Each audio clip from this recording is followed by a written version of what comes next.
Dramatic Sunday ini merupakan satu ruang untuk mengumpulkan para pembaca naskah lakon, terutama yang kemudian ini adalah episode ke-10 yang dilakukan setiap hari Minggu jam 2 siang di live Instagram Ading. Nah, Dramatic Sunday karena dia punya tagline encircling pre-writing readers, jadi memang kita fokusnya ada di pembacaan naskah lakon. Selain membacakan naskah lakon, kita juga akan membuka ruang percakapan ide dari pembaca dan teman-teman di sini yang juga mendengarkan, gitu. Jadi percakapan ide yang kita temukan di dalam naskah sebagai pembaca. Nah, kebetulan karena ini yang ke-10 gitu ya, Andin juga mau bikin pengumuman bahwa ini adalah last episode gitu dari Dramatic Sunday season 1. Nanti kemudian akan ditampilkan lagi, akan ada lagi Dramatic Sunday season 2 mungkin setelah Lebaran. Jadi selama Lebaran ke depan, setelah Dramatic Sunday season 1 akan ada Ecstatica Talk gitu ya. Jadi pantengin aja yang belum tahu apa itu Ecstatica, nanti pantengin aja di Instagramnya Ecstatica, ECSTA_TICA, Ecstatica. Nah, kita akan bikin beberapa hal di sana yang terkait juga pembacaan. Setelah itu, seperti Dramatic Sunday biasanya, Dramatic Sunday akan dibuka dengan pembacaan puisi, kemudian ada pembacaan naskah lakon dengan dramatik, yang hari ini pembacanya adalah Intan Jihane, yakni salah satu agen dari Ecstatica. Kemarin Dramatic Sunday pertama dibuka oleh Mbak Ica Anissa Fitri, yang hari ini juga ikut nonton, juga bergabung. Halo Ica. Nah, Dramatic Sunday pertama, episode pertama dibuka oleh Ica, teman dari agen dari Ecstatica. Kemudian Dramatic Sunday last episode season 1 juga akan ditemani oleh teman dari Ecstatica juga. So, ini adalah pamungkas ya di wrappingnya Ecstatica, kemudian Ecstatica. Oke, Mbak Intan Jihana, aku akan bacain profilnya. Setelah bacain profilnya, habis itu baru ada pembacaan dramatikal. Setelah pembacaan dramatikal, kita ada chit-chat soal naskah yang merupakan ruang percakapan ide dari naskah. Dan setelah ruang percakapan ide, setelah itu ada penutupannya dengan pembacaan puisi lagi. Dan ditutup dengan satu jargon dari Ading, dari Dramatic Sunday, jargonnya salam readers gitu ya. Nanti kita bareng-bareng untuk pakai salam readers. Nah, di chit-chat soal naskah, nanti teman-teman yang bergabung bisa bertanya atau ikut nimbrung diskusinya gitu, karena kita diskusinya santai. Teman-teman yang nonton, yang bergabung hari ini juga bisa ikutan gitu ya, ngobrol-ngobrol bareng. Karena sesuai temanya, sesuai namanya, kita adalah chit-chat soal naskah. Jadi kita bisa mempercakapkan ide dari naskah tersebut bersama-sama readers maupun penonton yang ada di sini. Nah, kemudian selain itu juga Ading pengennya nanti teman-teman stay tune sampai akhir supaya kita bisa tahu pengumuman apa, Ading mau bikin apa nanti di belakang, nanti akan spoiler lagi gitu. Kita mulai ya, seperti biasa. Hari ini adalah tajuknya, kita akan membacakan naskah lakon dari Nurul Inayah, yang merupakan teman yang berada di Makassar, seorang seniman teater, penulis naskah, juga sutradara. Nurul Inayah menulis naskah ini dan berhasil masuk naskahnya terkurasi dalam lakon 2020 yang dibukukan dalam antologi naskah drama berjudul Dramaturgi Rasa. Ini ada bukunya. Kalau mau baca-baca, di sini ada 10 naskah lakon. Mau baca-baca bisa pesen di Kala Buku. Oke, jadi seperti itu teman-teman. Tajuk hari ini untuk Cicat Soal Naskah adalah Waras Kok Kalah. Gitu ya. Jadi jangan lupa untuk teman-teman yang nonton juga nimbrung di diskusinya. Oke, Ading bacain dulu profil Intan. Intan merupakan seorang aktor, penulis puisi, kini aktif berkesenian di Surabaya bersama Ekstatika, dan telah memerankan beberapa pentas teater, yakni Lanang Kembang, karya Joko Susilo, Pepaya Tegang Tinggi, karya M. Rizal Ridho, kemudian kemudian Elliot, tentang Emma dan yang lain, karya Diah Ayu Setiarini. Halo Mbak Diah Ayu, salam kenal. Kemudian karya puisinya dalam beberapa antologi adalah Serat Iya, yang memanggul rindu dan kesepiannya, Endure, dan di genggaman ini mengalir sihir. Juga ada Juru Dengung dan Perempuan yang Berangkat Mandi. Terakhir Mbak Intan Hartijihana mementaskan salah satu kulikan naskah dari Diah Ayu Setiarini yang berjudul Helhem, Ruang-ruang di dalam kepalanya. Nah, seperti itu teman-teman, Mbak Hartijihana, profil singkat dari Mbak Hartijihana hari ini yang merupakan leaders kita. Halo Mas Gulang, stay tune ya, jangan ngilang. Oke, hari ini aku akan bacain, karena judulnya mungkin perempuan gitu ya, aku ada satu puisi yang mungkin cocok untuk pembahasan kita hari ini, gitu, untuk tema kita hari ini.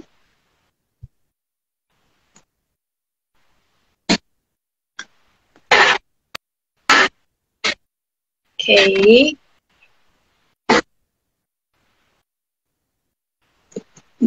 Berkisah pada ibu. Pada sebuah kesaksian, lambung yang pecah, bernanah, cacat, dan juling mata, juga matahari ransum di sela paha. Sewaktu itu semua orang menari, dan jinjit kaki membanting amsal kesedihan. Jiwaku riut terikat pada sebuah nisan penyalipan, hingga musim semi menggerakkan api ke selatan. Aku dilahirkan di tengah kepunahan waktu dan senyuman. Ibu, sehari sebelum kau melahirkanku, Tuhan buru-buru meniupkan ruh kesuraman dan riwayat pengkhianatan penyihir di keningku, lalu menasbihkan duri tumbuh di vagina. Mungkin kala itu Tuhan tahu, kakiku basah, membekaskan setapak bintang di langit yang mengkristal. Karena sewaktu kecil, kutiupkan 3 dosa di kerikil jalan sepulang sekolah. 1, aku mempercayaimu, tapi aku menyembah berhala. 2, aku manusia baik, tapi aku dipenuhi perbuatan dosa dan berteman dengan setan neraka. 3, dan sebuah dosa yang mengerikan yang tak kuingat tentang apa. Nujumku kembali pada kisah Nabi, persaksian kerikil di telapak tangan, dan Tuhan yang menyimpannya hingga mati dan dibangunkan kembali di hamparan pasir kesia-siaan. Pada malam saat ditiupkan ruh penyihir itu padaku, aku tahu seperti apa wajahku, air anggur dan racun kematian. Kini aku hidup pada abad yang lain, jadi ibu dan tak punya impian. Bertahun-tahun ia dirindukan kekasih yang tak pernah ditemuinya. Di tubuh ini, aku berkalung ketabahan, megap-megap menelan kabut dendam orang sesat. Pernah aku jadi perawan tua, ditemani seekor kucing bermata pelam merah. Pada suatu malam, memasak ia di kuali penuh kekosongan. Satu-satunya teman kukorbankan. Aku terlalu pecah untuk dilahirkan kembali. Jiwaku kelaparan, jadi beton mengikatku ke dasar kutub ketiga. Hingga suatu saat ia kembali meniupkan ruh bayi laki-laki padaku dan ketabahanku menggenapkan kutukan. Bila cinta ada, aku adalah si miskin yang serakah. Di abad ini, rumahku adalah kamar kecil dan satu ruang tamu gelap penuh halusinasi. Kotaku gambaran absurd buku sejarah. Aku, ibu tanpa ayah, menggendong bayinya ke rumah-rumah santo, doa orang suci, dan pada ubun yang bercahaya, ada tidur tanpa mimpi. Telah kukaitkan benang merah dari kelingking ke penis anakmu. Kelak dari api yang membentangkan kematianmu, ia akan membekukan neraka untukmu. Lalu genap muradku, jadi badai, tabah. 1000 abad yang lalu, kesepian adalah laut ekstase mimpi buruk, ditimbun satu-satu di tiap lekuk otakku. Biar jadi memori, jadi hantu-hantu di sudut lemariku. 2020. Oke, teman-teman, pembacaan puisinya udah selesai. Kita akan mulai. Selamat menikmati pembacaan dramatikal pembacaan naskah lakon secara dramatikal oleh Intan Cihana dengan naskah lakon berjudul Perempuan dan Pancinasi yang ditulis oleh Nurul Inayah. Selamat menyaksikan. Panggung terlihat gelap. Hanya suara ketukan yang pelan berirama. Ketukan itu terdengar bagai jarum jam yang berdetak dengan menandakan waktu masih tetap pada karakternya yang pasif. Terus berjalan. Semakin lama suara itu semakin cepat, meningkatkan tempo, seolah waktu makin ikut berlarian tanpa arah. Pelan-pelan, lampu kemudian menyala, hingga menyorot seorang perempuan yang tengkurap sambil memegang panci di tangannya. Panci itulah asal dari suara ketukan. Saat lampu menyala sempurna, tiba-tiba ia berhenti mengetukkan pancinya.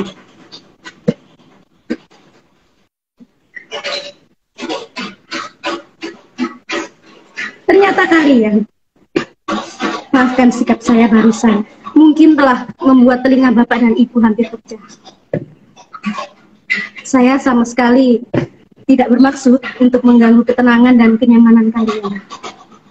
Sebab saya tahu bahwa ketenangan dan kenyamanan adalah hak semua orang, termasuk semua orang yang hadir di sini. Semua orang berhak menginginkan mendengar berita baik saja di telinganya. Tetapi karena kalian semua telah duduk di kursi penonton seperti ini, kalian tidak punya pilihan lain selain mendengarkan apapun yang keluar dari mulut saya. Jika kalian sudah duduk dan diam sebagai penonton, yang harus kalian dengar adalah seluruh isi naskah di atas panggung.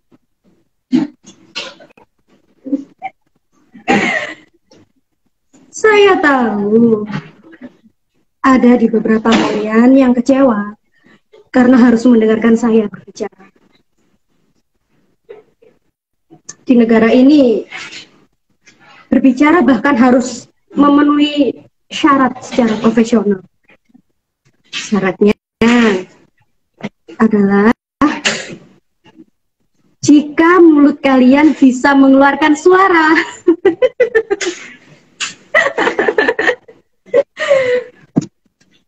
Namun ada juga syarat didengar. Syarat didengar inilah yang beragam. Syarat didengar kasta teratas adalah jika kalian sudah punya kedudukan. Kasta selanjutnya paling tidak jika telah menempuh pendidikan sampai tak ada lagi jenis ijazah yang bisa kalian cetak. Kasta setelahnya lagi lebih beragam. Syarat didengar biasanya berujung pada amplop berisi lembaran kertas yang membutakan. Jika semakin lama kalian ingin didengar, maka isi amplop itu haruslah semakin tebal. Catat baju. Syarat bicara dan syarat didengar mungkin kelihatannya hampir sama. Tapi pada kenyataannya, syarat didengar tercium seperti aroma penindasan yang tajam. Tapi jangan salah, Bapak dan Ibu yang terhormat. Sebab saya adalah lulusan S3. Hebat, kan? Maksud saya SD, SMP, dan juga SMA. Sudah jelas itu S3, bukan? Ya paling tidak saya bisa memenuhi salah satu syarat untuk didengarkan.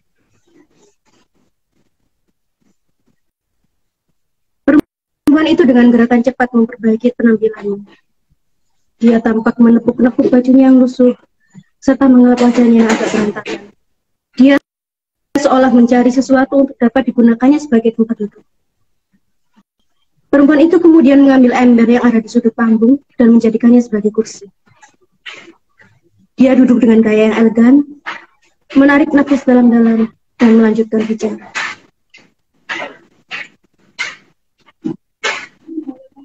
Tadi tidak lucu ya? Tak perlu peduli dengan syarat-syarat yang hanya menguntungkan beberapa orang. Tanpa mengurangi rasa hormat, saya mohon sudilah mendengarkan kisah saya. Saya sudah berusaha memperbaiki penampilan agar layak kalian terima. Bukankah penampilan juga penting bagi orang untuk didengarkan? Nama saya Ci. Cukup Ci saja. Orang-orang memanggil saya seperti itu. Seperti yang telah saya katakan tadi, saya tidak pernah menginjak bangku kuliah. Hanya lulusan SMA. Tapi jangan langsung menyimpulkan sendiri. Saya memang lulusan SMA, tapi tidak sebodoh yang kalian pikir. Setelah tamat SMA, saya lantas tidak jadi pengangguran. Dibandingkan dengan banyak sarjana yang harus menembus panas dan hujan hanya karena mereka pusing mencari pekerjaan, bahkan banyak di antara mereka yang tidak lagi mempertimbangkan keahlian yang ada di ijazahnya dengan pekerjaan yang dia terima. Seharusnya menjadi bidan, malah memilih menjadi pegawai bank. Belum lagi para sarjana yang langsung melanjutkan pendidikannya pasca sarjana. Jangan langsung memuji mereka. Sebab sebagian dari mereka lanjut berkuliah dengan alasan klasik. Mereka lanjut studi karena sedang punya banyak waktu kosong alias pengangguran. Daripada terlihat kosong, ya tidak punya pekerjaan, lebih baik kuliah lagi agar terlihat lebih sibuk dan lebih berpendidikan. Mereka berharap dengan ijazah yang jauh lebih tinggi levelnya mungkin saja bisa memberikan kesempatan kerja yang lebih baik. Bagaimana negeri ini bisa punya ilmuwan jika dilulus pasca sarjana seperti itu? Mengharap IPK tinggi namun otak tak mampu diupgrade.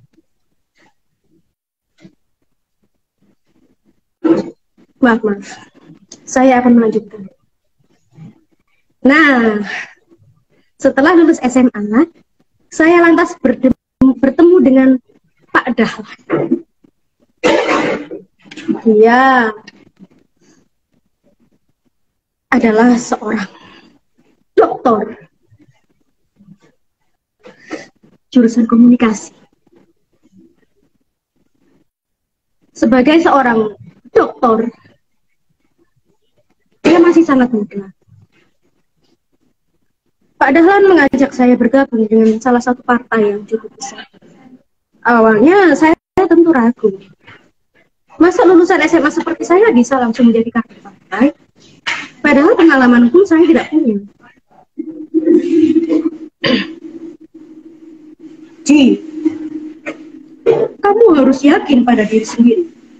Saya tahu kamu pasti merasa rendah sebab hanya lulusan SMA.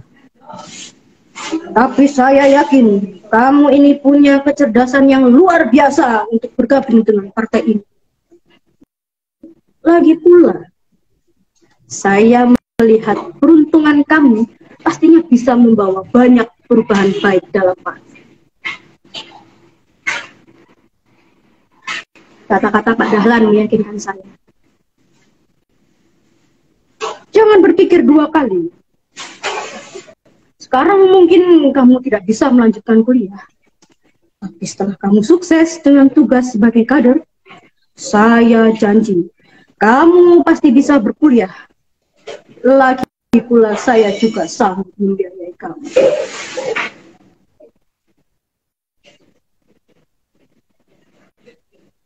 Kata terakhir itulah yang memantapkan keinginan saya.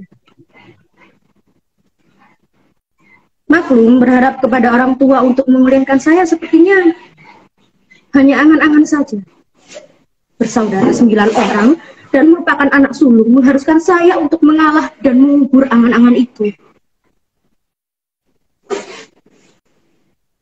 Saya tidak perlu belajar keras untuk mengerti tentang partai ini. Ternyata anggaran dasar dan anggaran rumah tangga tidak begitu sulit dipelajari. Saya juga tidak perlu menghafal ideologi negara serta rancangan-rancangan partai yang harus dilakukan agar memberikan kontribusi bagi kemajuan negeri. Singkatnya, sebagai kader partai, pekerjaan saya tidak begitu sibuk. Setiap hari Senin sampai Jumat, saya akan ke kantor dan akan diberikan uang saku tiap awal bulan dari hasil bersih-bersih kantor tiap hari. Saya harus melakukan itu. Sebagai lulusan SMA, saya juga harus melakukan pekerjaan rangkap sebagai tukang bersih di kantor. Namun itu berlangsung tidak cukup lama. Saya kemudian menjadi semakin sibuk beberapa bulan sebelum pemilihan umum dilaksanakan. Selain membersihkan kantor, saya juga mempunyai tugas untuk mendata kartu keluarga yang ada di daerah saya. Pekerjaan itu sangat mudah, hanya memang memakan banyak waktu. Kartu keluarga itulah yang nantinya digunakan untuk mendata seberapa besar peluang suara bagi calon legislatif yang diusung oleh partai saya. Pak Dahlan adalah salah satu calon legislatif yang diusung. Sebagai orang yang turut bertanggung jawab dalam memberikan saya peluang bergabung dalam partai ini, tentunya saya lebih giat mendatakan jumlah suara secara pribadi untuk Pak Dahlan. Setiap hari setelah pulang mendata, Pak Dahlan tentunya selalu memanggil saya ke rumahnya untuk mengevaluasi hasil pendataan saya.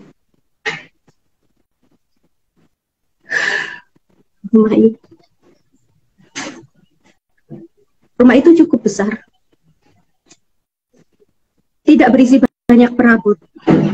Mungkin karena rumah ini bukanlah rumah utama dari Pak Dahlan. Rumah ini biasa dia gunakan sebagai rumah singgah, sebab dekat dengan sekretariat partai. Biasanya kami membicarakan data yang telah saya dapat hingga malam datang. Jika terlalu larut,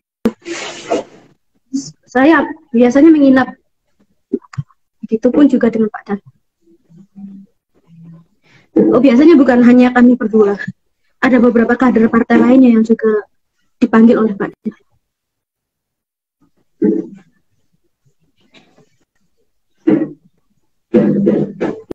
Malam itu seperti biasa, saya harus melapor kepada Pak Dahlan mengenai jumlah data yang saya kumpulkan hari ini. Selama seminggu ini, Pak Dahlan telah menghabiskan uang hampir puluhan juta. Sebab saat saya mendata, tentunya ada amplop yang harus saya lampirkan kepada warga yang harus menyetorkan KTP serta kartu keluarganya kepada saya.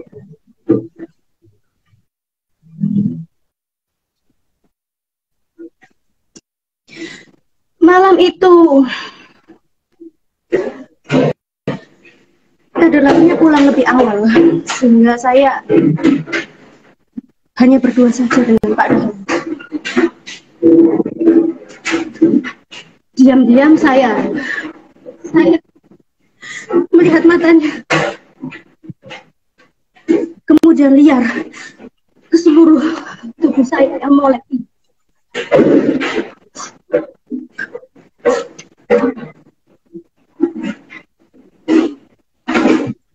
Terlihat sangat kelelahan, setiap hari harus masuk dari rumah ke rumah, kata Pak Dahlan, melanjutkan pembicaraan setelah ruangan hanya tinggal kami berdua.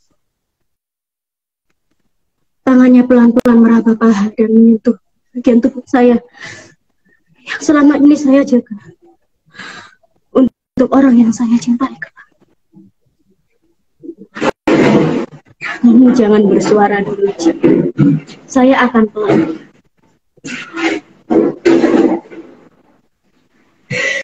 Ya Tuhan,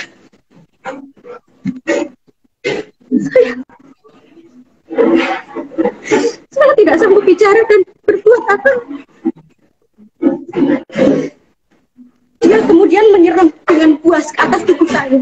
Dibukanya baju dan seluruh lembar pakaian saya tanpa tersisa. Saya hanya bisa dalam diam melihat wajah Pak Dahlan telah terbenam dalam keberanian yang hilang.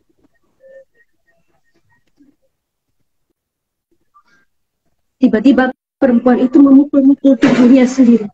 Dia melihat sekeliling dengan ketakutan, berlari mengelilingi panggung seolah menghindari bayangannya sendiri yang terus mengikutinya. Sambil berteriak, meronta-ronta, dan menangis keras, ia membuka pakaiannya dengan tergesa-gesa. Rupanya dalam pakaian tersebut masih ada pakaian lain.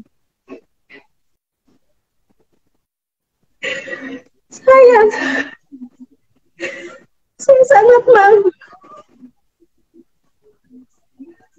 Saya tidak menyangka Pak Dahlan tega melakukan itu pada saya.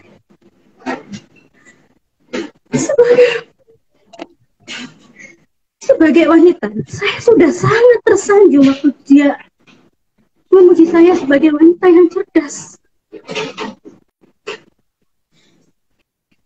Ternyata kecerdasan yang ia maksudkan hanya kecerdasan yang ia pandang tembus di balik pakaian saya. Oleh sebab itu saya selalu memakai pakaian berlapis-lapis seperti ini. Saya tidak ingin lagi lelaki seperti Pak Dahlan mampu menembus isi di dalam pakaian saya ini.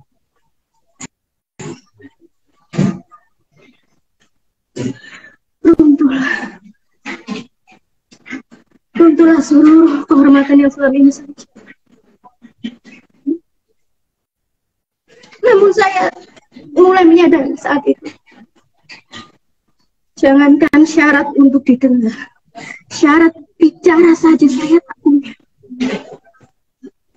Saya terikat kontrak semu bahwa kepentingan perut saya lebih penting, bahwa urusan panci nasi saya bisa terisi setiap hari adalah prioritas. Walaupun tubuh saya ini harus menjadi taruhannya.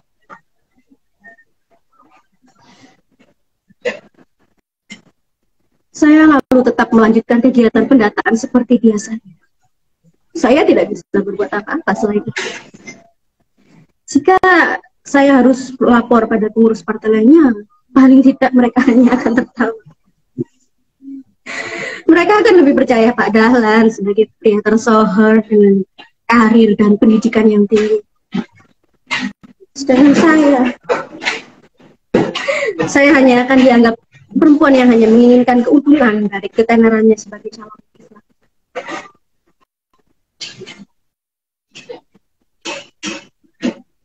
Semakin banyak amplop yang harus saya bawa tiap harinya. Sebab calon legislatif lain lawan dari Pak Dahlan tentunya juga mendapat pada masyarakat yang sama. membawa isi amplop pribadi. Semakin banyak masyarakat yang pada menolak jika isi amplop yang saya bawa ternyata lebih sedikit isinya.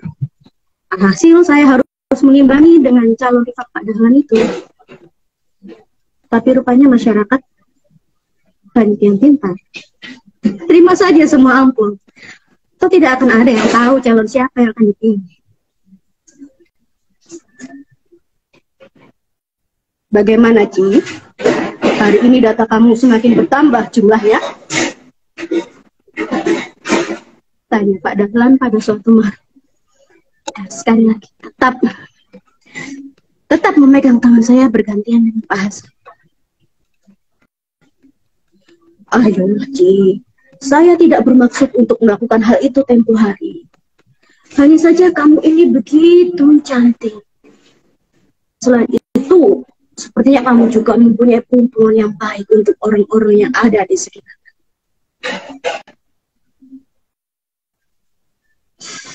Dengan amarah yang perlahan, saya mengingat kata-kata itu juga yang diucapkan ketika pertama kali mengajak saya bekerja.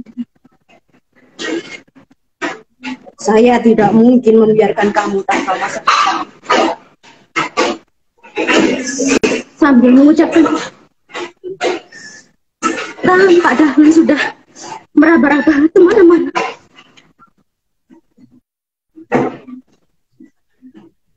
Kamu akan berkuliah seperti yang saya janjikan.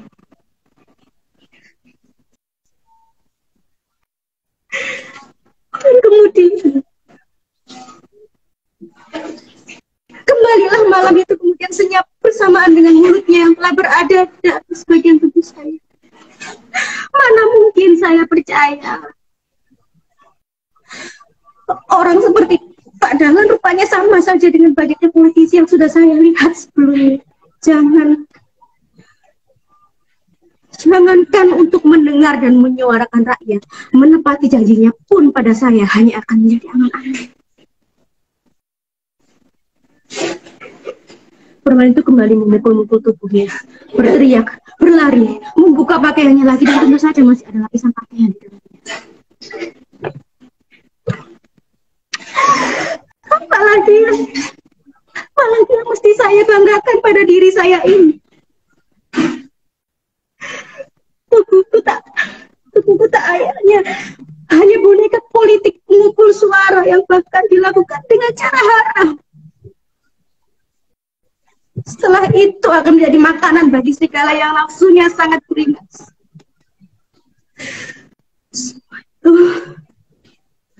Semua itu harus saya terima tanpa bersuara, tanpa didengarkan. Berbulan-bulan berlalu.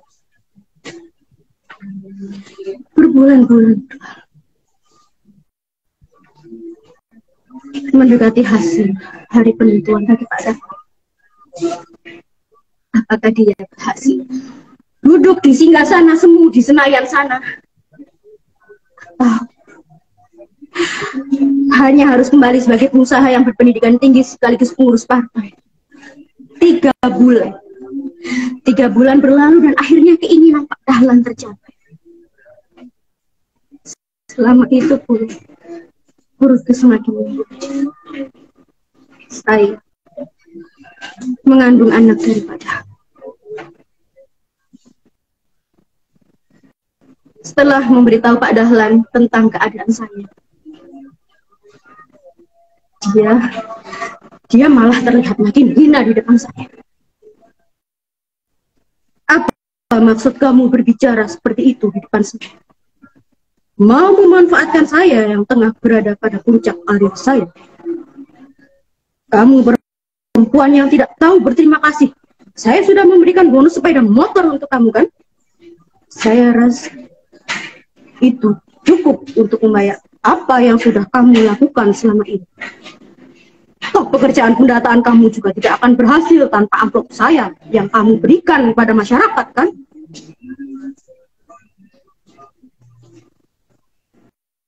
Pak Dahlan tanpa henti mengeluarkan kata-kata itu tanpa berpikir.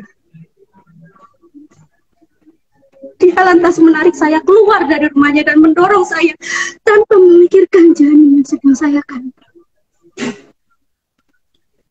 Keluar. Jika kamu sekali lagi membahas hal ini, saya tidak akan segan melaporkan kamu. Siapa yang akan percaya kalau itu adalah anak saya? Sudah berapa banyak laki-laki yang telah meniduri kamu selama ini? Banyak sekali laki-laki dalam partai yang kemungkinan adalah ayah dari anak kamu. Ini semua pasti rencana kamu. Hebat, hebat.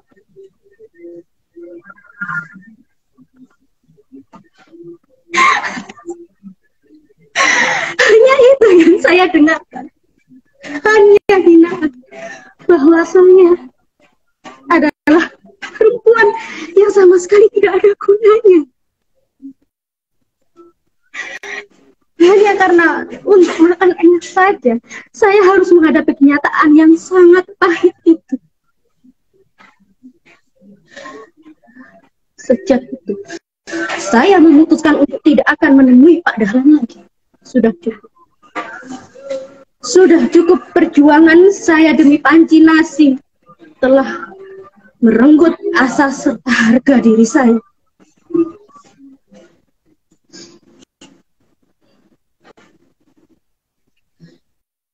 Pelantikan Pak Dahlan hanya dapat saya saksikan lewat pesawat televisi. Pecundang dan penipu itu telah duduk di kursi yang dambakan. Entah ada berapa Dahlan lainnya yang dilantik pada hari itu juga. Saya akhirnya hanya harus berusaha kembali hidup dengan derita bersama anak perempuan yang telah saya lahirkan tanpa ayah, tanpa kehormatan. Kembali lagi, saya harus berjuang melewati detak waktu dan harapan agar panci nasi saya tidak kosong tiap hari. Hanya karena panci itu, saya kehilangan muka di depan orang banyak, bahkan di depan orang tua saya yang tidak lagi ingin mengenal saya.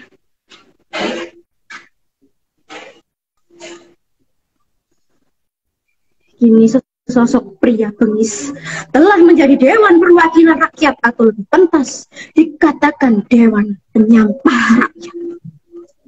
Rakyat hanya dijadikan sampah setelah diambil sari-sarinya. Bahkan mungkin Dewan Penyumpah Rakyat yang mulutnya hanya mampu menyumpahi rakyat yang selalu haknya. Perempuan itu tiba-tiba menyanyikan lagu Indonesia Raya. Tangan kanannya sedang hormat, sedangkan tangan kirinya tengah berusaha menarik tangan kanannya untuk mengangkat. Indonesia, tanah air, tanah tumpah darah.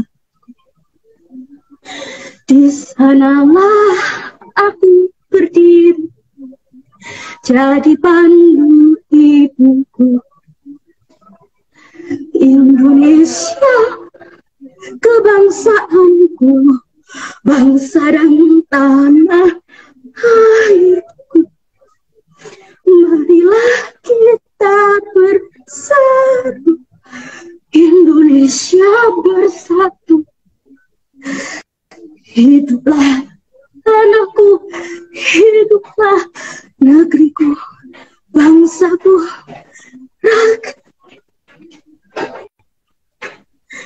bangsaku, bangsaku.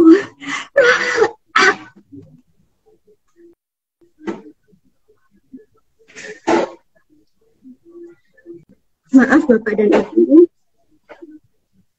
mulut saya sulit bergerak saat harus berseru untuk kehidupan rakyat. Saya hanya takut seruan itu hanya sekedar nyanyian saja.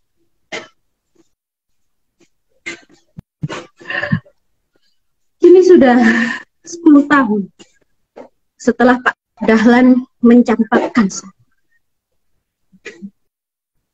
Trauma serta ketakutan dengan pria dan politik negeri ini masih belum saya. Saya trauma dan menghindar dengan semua bualan politik orang-orang yang ada di kursi singgasana. Tinggal di sudut desa Tapi ini paling tidak memberikan saya sedikit ketenangan.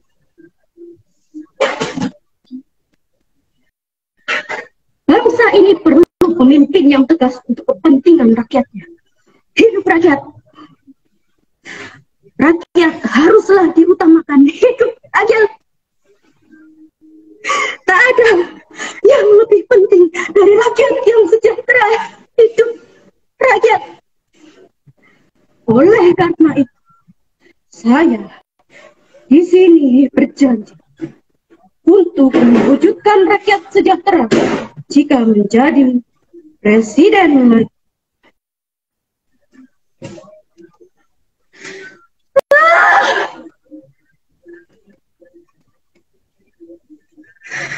Tidak. Saya harus mendengar suara dari iblis-iblis itu lagi. Saya harus mendengarnya setiap 5 tahun sekali. Gimana lagi saya harus bersembunyi? Kalian pasti mengenal suara-suara itu. Gema-gema yang mampu memecahkan gendang telinga, bahkan melahirkan kesengsaraan.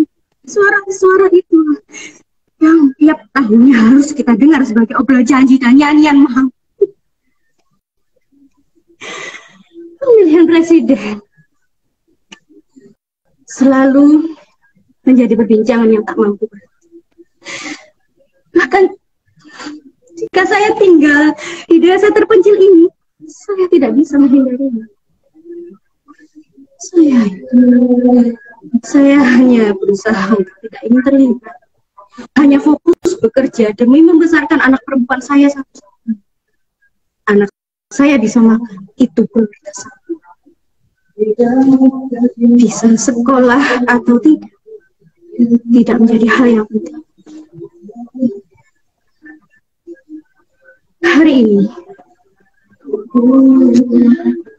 Hari ini di desa sangat ramai. Salah satu calon presiden akan datang berkunjung.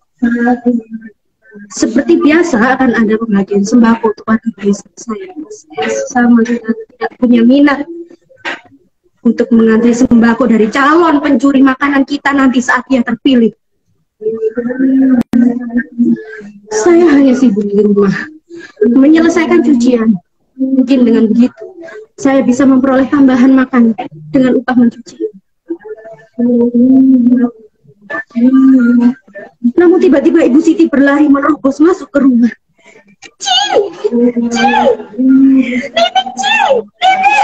Cepat Cing! Anakku sekarang dibawa ke ambulan ke puskesmas desa, Cing!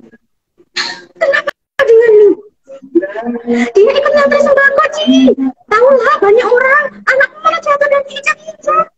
Cing, ia tidak sadar, tetapi berdarah, Cing! Napasnya sesak. Tanpa berpikir saya langsung berlari menuju puskesmas.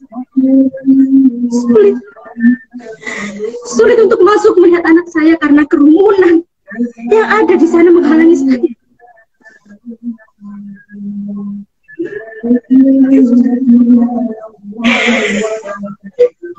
Jam puskesmas, dia sudah berlumuran darah seperti yang dikatakan Ibu Siti. Namun napasnya tak lagi tersendat. Dia diam, kaku, getar. Kini kau merengkutnya, Tuhan. Anak perempuan saya mati hanya karena mengantri sembako demi mengisi panci nasi. Tak ada lagi yang bisa saya lakukan. Saya hanya diam menyaksikan bagaimana persiapan pemakaman anak saya dikerjakan ulama. Anak saya terbaring di depan saya tanpa senyuman. Mayatnya memar dan penuh ruang.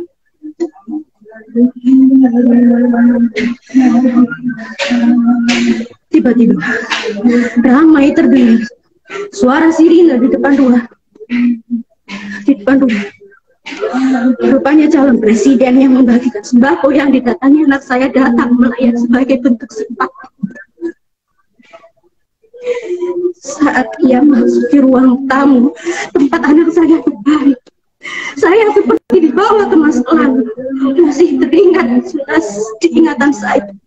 Orang yang masuk ke dalam ruang tamu saya ini adalah orang yang pernah menyetubui saya di ruang tamu. Dia adalah padangan. Dia padangan sang penyapa rakyat ini menjadi calon presiden. Dia dengan tipuan sembakonya telah membunuh anak saya yang juga adalah anaknya. Tanpa berpikir panjang, saya langsung berdiri mengusirnya. Pergi kau laki-laki setan. Dulu kau butakan saya dengan janjimu hingga saya begini. Sehingga kau sudah membunuh anakmu yang juga. Sekarang sudah membunuh anakku yang juga anakmu dengan janji sembako yang hanya kau berikan di awal saja. Berapa perempuan yang sudah kau tiduri hingga bisa menjadi calon presiden seperti ini? Ada berapa perempuan yang kau sebut peruntungan laki-laki setan?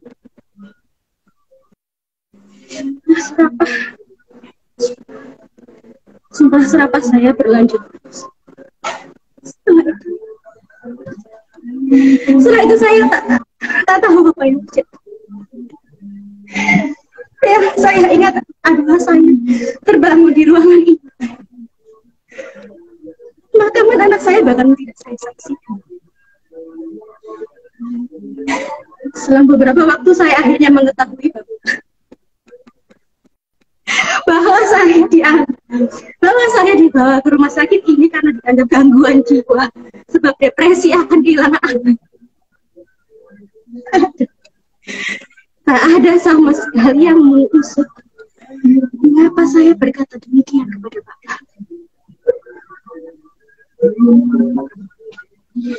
Kalaupun saya bersikeras mengungkapkannya, toh satu-satunya bukti kebiadabannya telah dihilangkannya sendiri.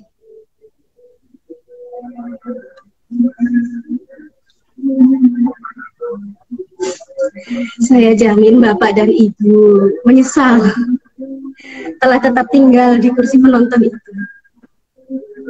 Karena ternyata hanya mendengar celotehan dari seorang pasien rumah sakit jiwa.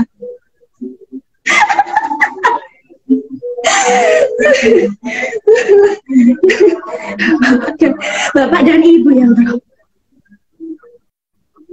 saya tidak pernah mendapatkan hak bicara dan hak itu.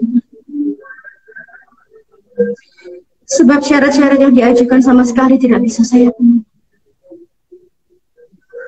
Namun di antara Bapak dan Ibu, tentunya ada yang memiliki hak tersebut. Maka tolonglah, jika tidak bisa menyuarakan kisah saya ini, cukup dengarkan dengan sepenuh hati.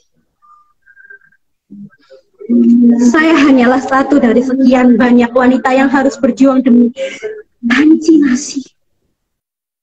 Sedangkan negeri ini hanya ramai dengan omong kosong, dengan pemimpinnya yang hanya ingin terlihat bekerja di depan rakyat. Saya lain kali janganlah jadi penonton dari naskah yang telah dibuat oleh para pemimpin. Sebab mulutnya penuh ulat dengan keputusan-keputusan yang hanya akan mematikan orang-orang seperti saya ini.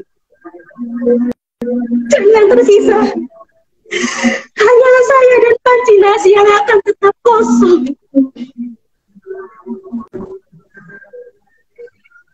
Perempuan itu mengambil panci, mengambil posisi dan kembali menutupkan pancinya berirama. Lampu perlahan padam.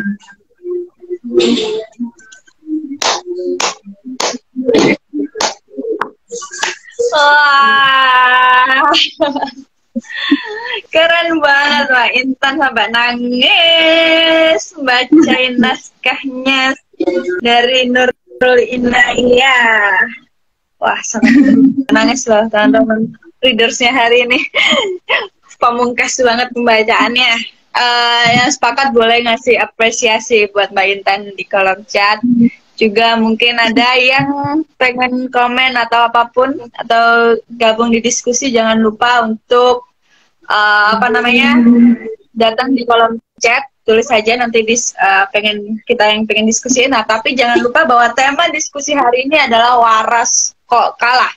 Nah, sebelum kita ngomongin jauh panjang dan lebar, jauh dan tinggi, dalam dan luas.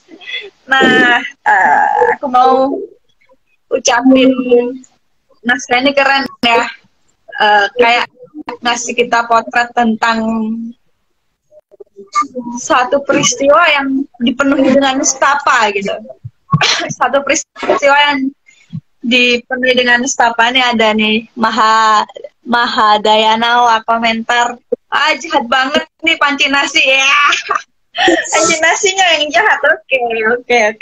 Jadi menarik ya, menarik, pembacaannya menarik, kemudian naskahnya menarik. Di dalam naskah ini kayak digambarin apa ya, peristiwanya gitu ya, secara kronologikal itu diurutkan itu satu persatu, kayak dia ditimpa, udah jatuh ketimpa anak tangga gitu nggak sih? Nestapa lagi, dan dipungkasi oleh dia ada di rumah sakit jiwa. Jadi dari pertama dia dari keluarga berapa tadi, ber9 bersaudara ya, dia anak sulung, dia nggak bisa kuliah, dia cuma lulusan SMA gitu ya, dia cuma lulusan SMA, kemudian dia pengen kuliah, dapatnya kerja, di tempat kerja dia juga sempat jadi OB, terus habis jadi OB malah dicabuli sama bosnya gitu ya, kemudian habis itu sampai hamil ditinggal gitu aja, diusir dari rumahnya, kemudian hidup tetap seperti itu, hidup tetap panci nasinya tadi tetap jahat gitu ya katanya Mahadayanawa gitu, panci nasinya tetap jahat. 10 tahun dia masih berkutat dengan panci nasi yang jahat tadi sampai anaknya udah besar, kemudian anaknya meninggal karena berusaha memenuhi panci nasi ibunya, dan dipungkas dengan dia dibawa ke rumah sakit jiwa. Jadi sebetulnya Cini gitu ya teman-teman, boleh nih tulis di kolom komentar gitu, Cini tuh gila atau digilakan atau menggilai. Nih jadi aku melihat satu konteks bahwa ternyata di naskah ini tuh ada semacam kayak plot twist gitu ya. Tadi di naskah kayak ada ngomong, saya jamin Bapak dan Ibu menyesal untuk tetap tinggal di kursi penonton ini karena ternyata hanya mendengar celotehan dari seorang pasien rumah sakit jiwa. Yang awalnya kayak Ci ngomong kayak tegas gitu ya, cerita tentang banyak hal di hidupnya dengan penuh kesungguhan gitu, tapi ternyata dia mengikrarkan di dalam naskah ini, diikrarkan bahwa plot twist-nya dia ternyata pasien rumah sakit jiwa. Nah, dari 3 bentuk kegilaan, teman-teman bisa sekali lagi bisa tulis di kolom komentar gitu ya. Menurut teman-teman, Jenny digilakan atau dibuat gila, atau memang gila, atau kayak gimana? Coba. Nah, sebelum kita jawab, aku mau tanya juga nih ke Mbak Intan gitu. Perempuan dan panci nasi gitu. Aku kan ngasih Mbak Intan beberapa naskah ya. Aku ngasih Mbak Intan beberapa pilihan naskah yang ada di stok aku gitu. Kenapa Mbak Intan pilih perempuan dan panci nasi? Awalnya itu milik perempuan dan panci nasi itu karena aku lihat masalah-masalah yang diangkat ke naskah ini masalah yang konkret gitu, yang deket banget sama kehidupan sehari-hari kita, kayak KTP dan kartu keluarga itu kan di rumahku sendiri, daerah rumahku di lingkunganku juga itu terjadi gitu loh. Kalau dekat-dekat pemilihan umum pasti ada yang mau beli KTP dan KKI kita gitu kan. Mbak Intan tunggu, Mbak Intan bisa pakai, Mbak Intan bisa pakai headset soalnya angin dari tadi lewat tuh. Oke, sebentar ya. Nah, buat teman-teman tadi kasih dong komentar soal gilanya Ci boleh kita bahas bareng-bareng. Di sini masih ada Mas Rizal, masih ada Rani, masih ada Atna Noir, dan beberapa teman yang tadi gabung. Boleh nanti gabung lagi, bisa tulis komentarnya. Kedengeran nggak sekarang? Oke, kedengaran. Oke. Nggak, dari awalnya kenapa aku milih Pancinasi nih kan? Karena aku baca itu waktu awal teksnya itu, aku tak gini aja ya, biar bisa masak aja. Nah, awalnya itu karena permasalahan yang diangkat sama naskah ini itu permasalahan yang konkret gitu loh. Jadi dia itu kayak benar-benar ada di sekitar kita, kayak di daerah rumahku sendiri juga. Kalau misalnya menjelang pemilihan presiden atau bahkan pemilihan kepala desa pun yang levelnya di bawah, jauh di bawah pemilihan presiden ya, itu tuh banyak yang berjual-belikan KTP dan kakak, itu memang benar-benar kayak dikasih duit gitu loh untuk itu. Terus juga aku juga tertarik dengan naskah ini karena kayak awalnya kelihatannya adalah perempuan yang berjuang untuk menghidupi dirinya sendiri, lalu kemudian ditipu gitu ya, dikadalin gitu sama seorang laki-laki kayak gitu kan yang terlihat di awal. Tapi setelah aku baca lagi itu kayak ini bukan cuman persoalan perempuan ditipu laki-laki gitu, tapi lebih kompleks lagi gitu, lebih dalam lagi masalahnya. Karena seperti yang kita tahu ya, di akhirnya itu dia itu menjelaskan bahwa ini ada plot twistnya itu ya, adalah dia berarti gila kan. Dia gila atau digilakan atau menggilai tadi yang didiskusikan. Tapi intinya dia kan akhirnya menghuni rumah sakit jiwa gitu kan, pasien rumah sakit jiwa. Dan di situ malah dia setelah dianggap gila itu dia malah menceritakan semuanya gitu kan, istinya di naskah ini. Nah itu yang aku iniin lagi sih, yang pingin aku bikin diskusi juga. Kalau kok bisa gitu, dia kan berkali-kali ya Ci ini mention tentang syarat berbicara dan syarat untuk didengar itu. Nah dia ngerasa tidak punya syarat-syarat itu, tapi ketika dia udah menjadi penghuni pasien rumah sakit jiwa ini tadi, dia malah ya udah nggak aku pokoknya aku nggak butuh, nggak peduli syarat-syarat itu lagi gitu. Aku bisa untuk berbicara tanpa harus punya syarat-syarat itu.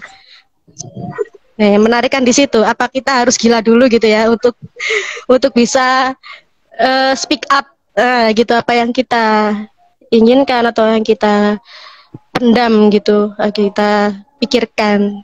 Itu sih yang menariknya. Makanya saya pilih naskah ini untuk dibacain di dramatic reading, dramatic Sandin.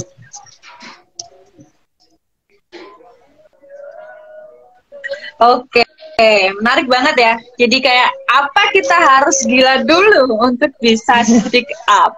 Wow, dan untuk didengar. Keren nih pembacaannya Mbak Intan ini. Terus buat teman-temannya gimana nih? Buat teman-teman lainnya ini. Tadi ini ada sebetulnya yang satu yang komen di WhatsApp, lewat WhatsApp. Sebetulnya tadi dari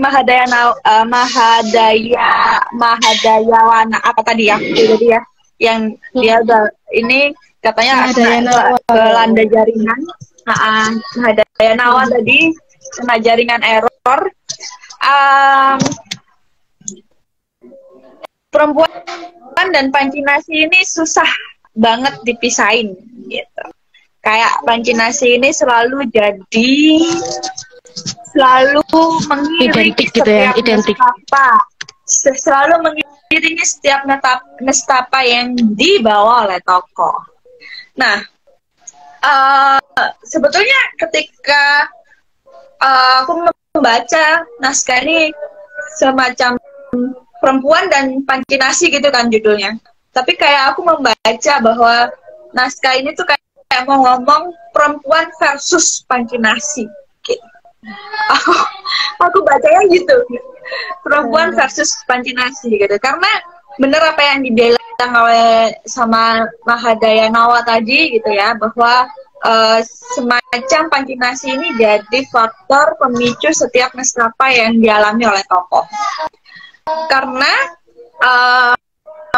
dari tadi di-mention gitu ya, bahwa aku menerima perlakuannya Pak Dahlan itu karena yang penting Pancinasi aku terisi gitu. Ada mention kayak gitu. Aku hanya fokus membesarkan anakku untuk anakku gimana bisa makan gitu ya, daripada sekolah gitu.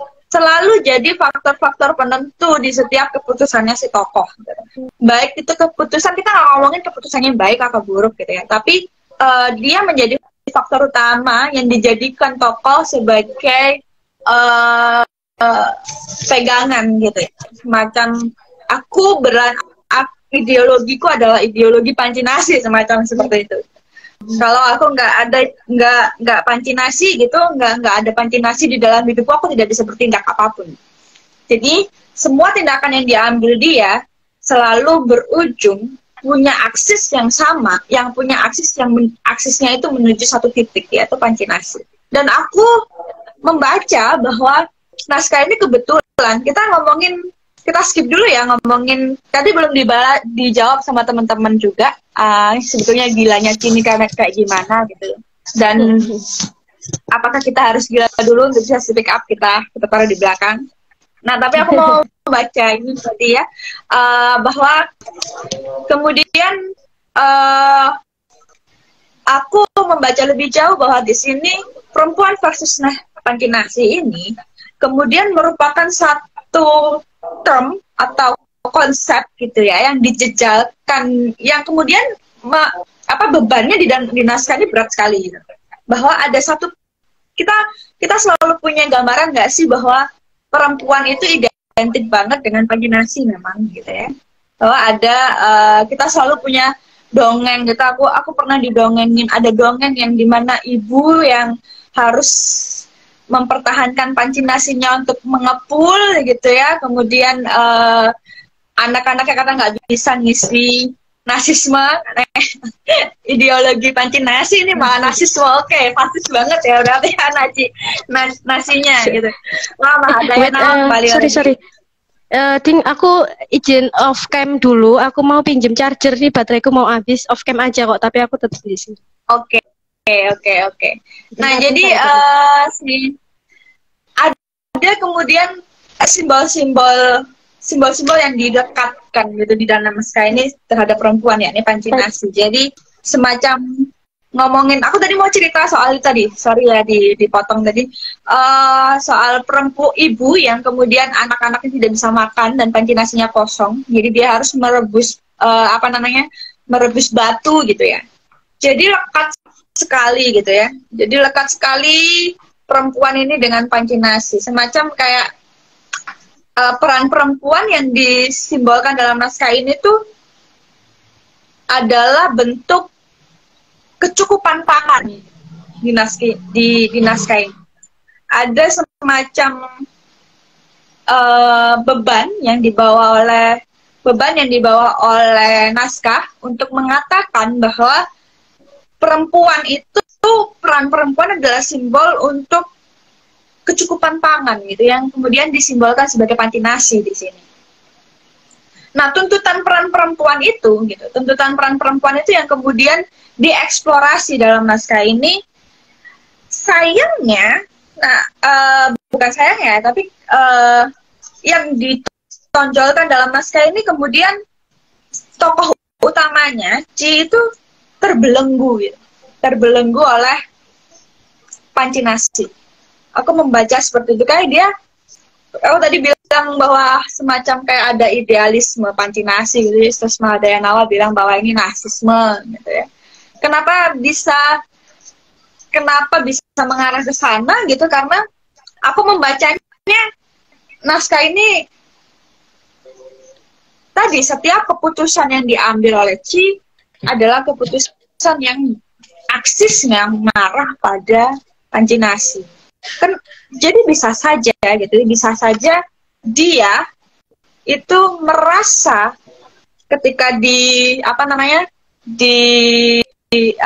dibuat tidak adil apa ya, di apa tadi Pak Dahlan diapain sama Pak Dahlan, disetubui gitu ya katakanlah tuh, kemudian dijahatin kayak gitu-gitu. Bagi dia yang penting panci nasi aku mengepul gitu, panci nasi aku terisi. Kemudian anaknya nggak sekolah nggak apa-apa, yang penting dia makan gitu. Panci nasi aku lagi gitu pada akhirnya. Dan kerasa nggak sih ketika dia ngomongin di part ini gitu, aku tandain gitu ya,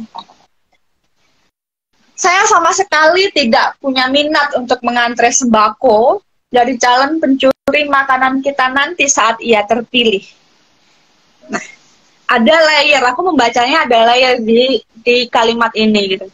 Ada layer. Saya sama sekali tidak punya minat untuk mengantre sembako dari calon pencuri makanan yang kita nanti saat ia terpilih. Ada layer di mana hari ini ketika Ci ngomong kayak gitu kan, dia udah 10 tahun terpisah tuh dari Pak Dahlan. Dia sudah hidup mandiri lepas dari Pak Dahlan gitu ya. Yang awalnya tadi ada juga dia ngomong bahwa dulu kau butakan saya dengan janjimu hingga begini. Sekarang kau sudah bunuh anak yang juga anakmu dengan janji sembako yang hanya kau berikan di awal saja. Jadi keputusan dia kemudian meninggalkan Pak Dahlan itu juga, dia sudah mengambil satu keputusan gitu. Tapi ternyata yang kupikir gitu ya, saat itu kupikir gitu, oh berarti dia udah nggak, ideologinya udah nggak nasi lagi nih gitu, nggak panci nasi lagi nih. Dia udah tahu bahwa keselamatannya lebih penting nih, harga dirinya lebih penting, katakanlah seperti itu ya. Ci sudah merasa daripada janji-janji, daripada uang yang dia berikan, uang yang Pak Dahlan berikan untuk makan, katakanlah seperti itu. Nah kemudian saat 10 tahun terpisah, dia pun bekerja hanya untuk mengisi panci nasinya. Hanya untuk mengisi panci nasinya, kemudian ketika sembako itu tadi, orang-orang yang bawa sembako tadi datang, dia tidak mau mengambil sembako lagi-lagi karena aksis panci nasinya. Bukan memang katakanlah dia membutuhkan nasi ya. Kita selalu membicarakan bahwa dia ternyata membutuhkan nasi untuk makan dan lain sebagainya gitu. Tapi ternyata ketika dia membutuhkan makan pun gitu, ketika membutuhkan nasi gitu, dia membutuhkan pangan, tapi ketika aksis pemikirannya dia menuju panci nasi lagi gitu, dia nggak mau ngambil tuh beras sembako. Aku pikir ketika yang ngasih beras sembako itu bukan orang yang dianggap Ci nantinya akan mengambil mencuri makanan kita kelak gitu. Bukan badan legislatif atau apa yang nantinya dia dong ideologinya panjang nih, tapi ternyata sumbernya aksesnya balik lagi ke panci nasi. Jadi katakanlah Intan yang ngasih Ci gitu, atau aku yang ngasih Ci, ini Ci beras Ci gitu. Yang dia tidak berpikir bahwa nantinya beras ini, panci nasinya ini gitu, akan jadi suatu ancaman bagi dia, keberadaan dari sirkulasi panci nasi tadi. Gila gak sih, Ci? Gitu. Menurut Bantan gimana? Kalau kita ngomongin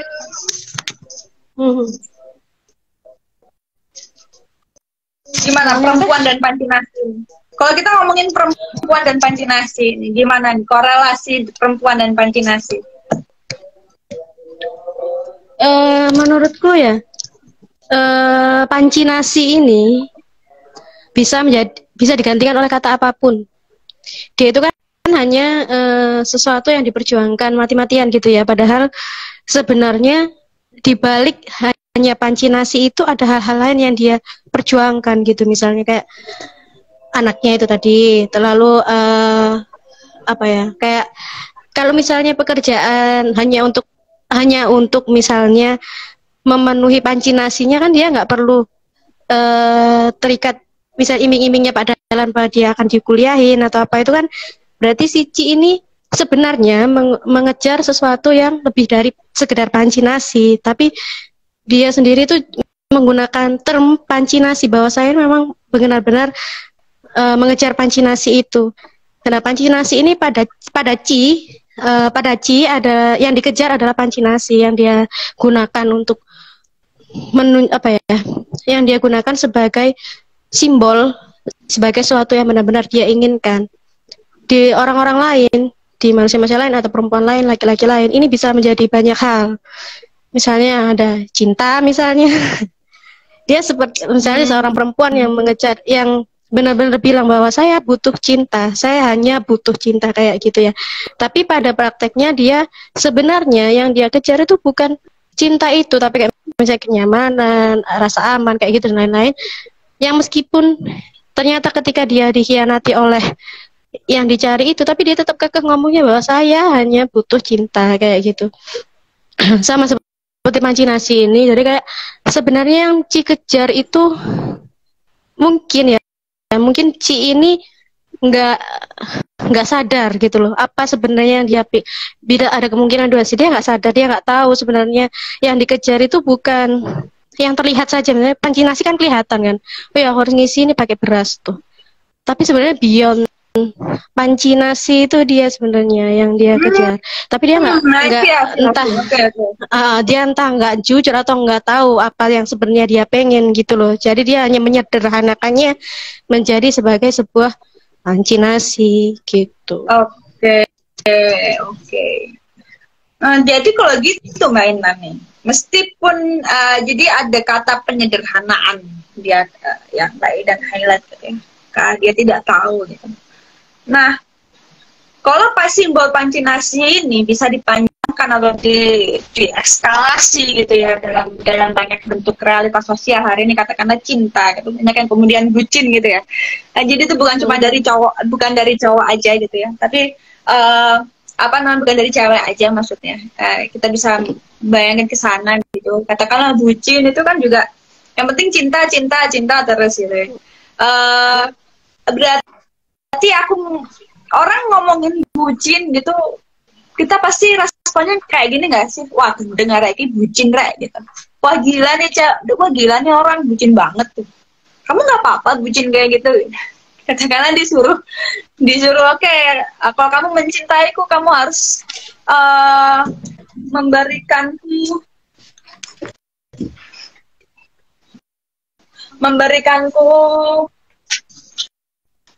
Bentar ya teman-teman. Kalau kamu bucin, kamu harus memberikanku rumah 10 miliar, katakanlah itu. Padahal dia cuma punya uang katakanlah 100 juta. Kemudian dia utang sana sini sampai akhirnya kelilit utang gitu kan. Kita selalu meresponnya dengan wah gila nih orang. Cipun ketika aku membaca ini, aku juga membaca bahwa oh gila banget sih Ci ini, sampai pada akhirnya diplot twistkan bahwa di belakang ternyata Ci pun adalah seorang pasien rumah sakit jiwa yang aku menganggap ada satu bentuk kegilaan gitu ya, menggilai panci nasi di sini. Yang Intan bilang bahwa panci nasi itu hanya sekedar simbol yang kemudian dia sebenarnya Ci tidak tahu apa panci nasi itu. Aku merasa di situ ada benarnya. Tapi aku akan menebali bahwa panci nasi inilah yang jadi belenggu ketidakmampuan Ci untuk memproyeksikan dirinya, memproyeksikan apa sih sebetulnya kebutuhan yang dia pengen gitu. Apa sih yang pengen dia kejar? Apakah sekolah? Apakah jadi istri pejabat? Apakah dicintai? Apakah apa? Apakah benar-benar panci nasi itu gitu.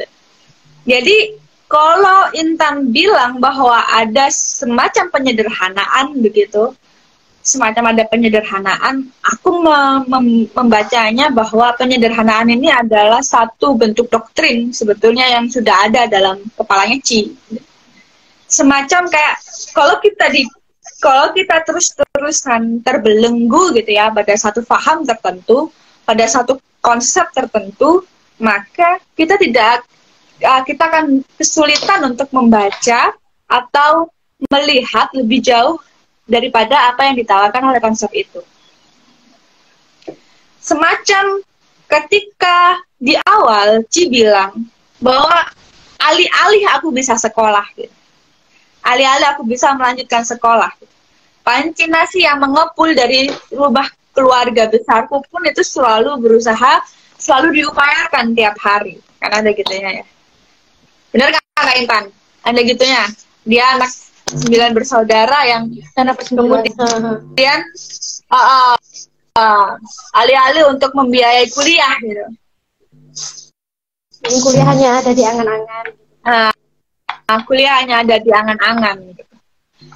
Karena dia bersembilan, satu keluarga, anaknya 9, berarti bapak ibu katakanlah ada 11, itu belum lagi kalau ada kakek nenek gitu, om tante, katakanlah ada berapa orang yang harus dijejali makanan, dikasih makan di dalam rumah itu. Jadi dia sudah memiliki kesadaran bahwa yang paling penting adalah mengisi pancinasinya dia. Ada satu proyeksi itu di dalam kepala Chi, proyeksi konsep itu di dalam kepala Chi, bahwa tuntutan peran sebagai perempuan hari ini yang dia pegang adalah, terlepas dia seorang istri, seorang ibu, paling tidak gitu, pancinasinya dia bisa terisi. Paling tidak itu. Maka kesadaran itulah yang kemudian jadi belenggu. Konsep itu yang kemudian jadi belenggunya Chi. Ketika dia kemudian bekerja kepada Han dan di harassment gitu ya, seksual harassment, assault gitu, dia yang penting aku bisa makan lah ya, pancinasiku ngepul lah ya gitu. Terus kemudian adanya aku juga sudah meng-highlight bentar, Walaupun tubuh ini jadi taruhannya, bilang gitu kan ya. Yang ya ini tadi juga Intan juga bacanya dijelasin di situ ya. Saya terikat kontrak semu bahwa kepentingan perut saya lebih penting, bahwa urusan agar pancinasi saya bisa terisi setiap hari adalah prioritas, walaupun tubuh saya ini jadi taruhannya.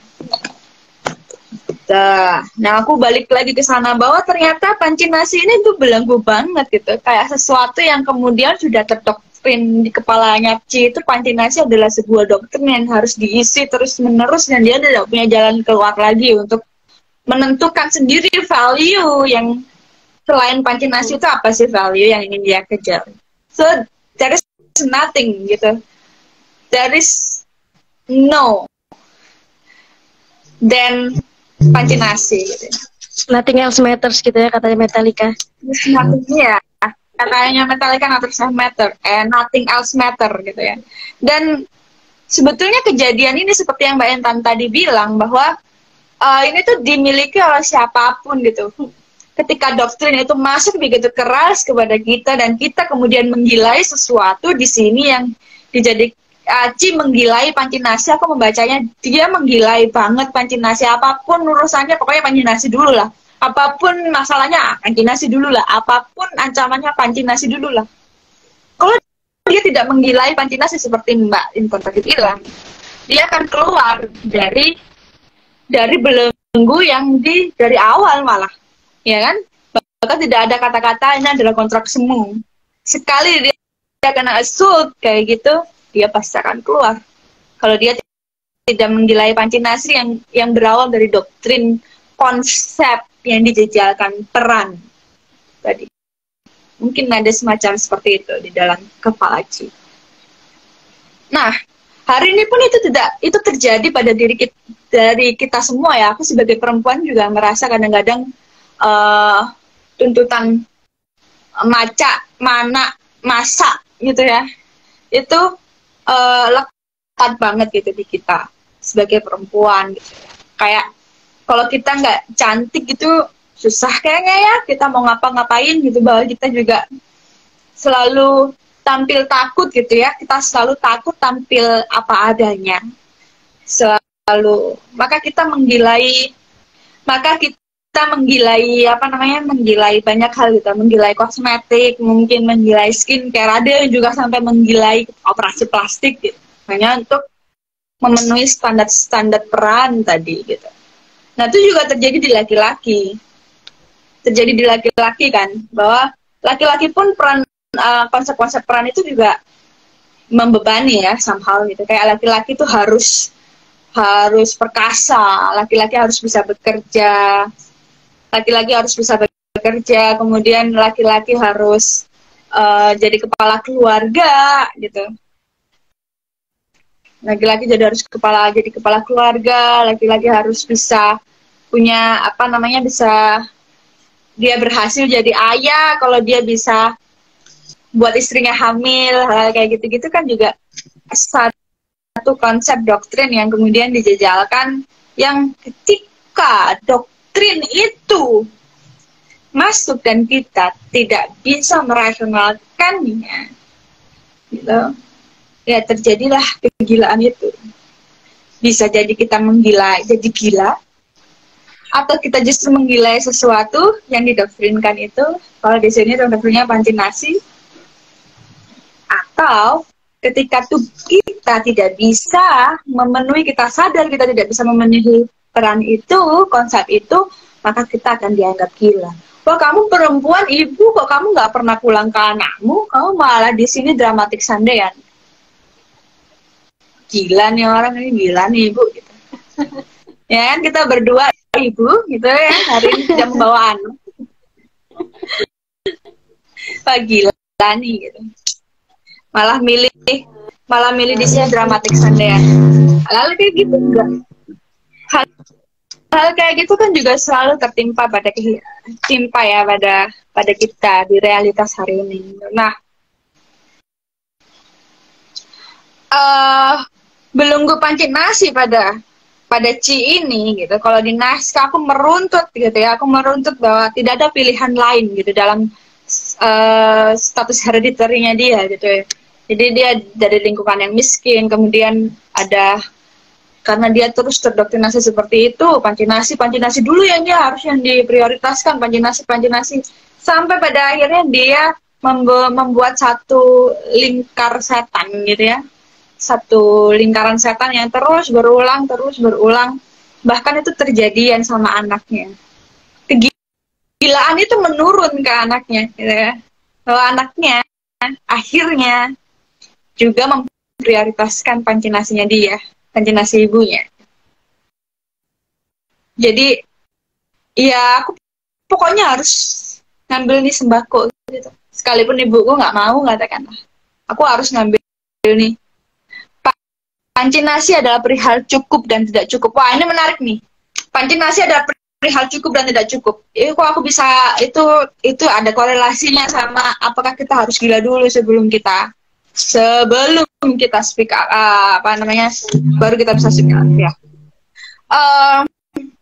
Kemudian prioritas, aku balik lagi dulu ya ke bagaimana naskah ini kemudian mendeklarasikan ideologi Pancinasi ini. Prioritas Ci terhadap pendidikan anaknya dan Pancinasi gitu, hal-hal kayak gitu. Terus makanya tadi bilang naskah ini dibebani oleh ideologi Pancinasi tadi yang benar-benar jadi nestapa yang eskalatif gitu ya terhadap tokoh. Nah, dari situ aku akan bilang tadi dari awal bahwa Ci ini digilakan oleh Pancinasi. Kalau aku ngomongnya bahwa Ci ini bukan digilakan oleh Pak Dahlan, tapi Ci ini digilakan oleh Pancinasi, yang Pak Dahlan hanya jadi salah satu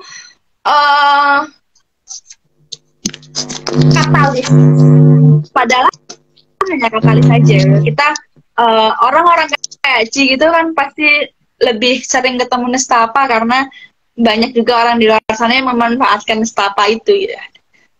Padahal hanya salah satunya gitu. Kita tidak bilang bahwa Pak Dahlan ini kita bisa membela Pak Dahlan, tidak gitu. Saya tidak mengatakan bahwa saya membela Pak Dahlan. Pak Dahlan tidak bersalah atas ini, Pak Dahlan bersalah. Tapi yang paling membuat gila adalah Pancinasinya. Kalau dia tidak digilakan oleh Pancinasi, maka dari awal dia akan pergi dari Pak Dahlan sebelum dia hamil.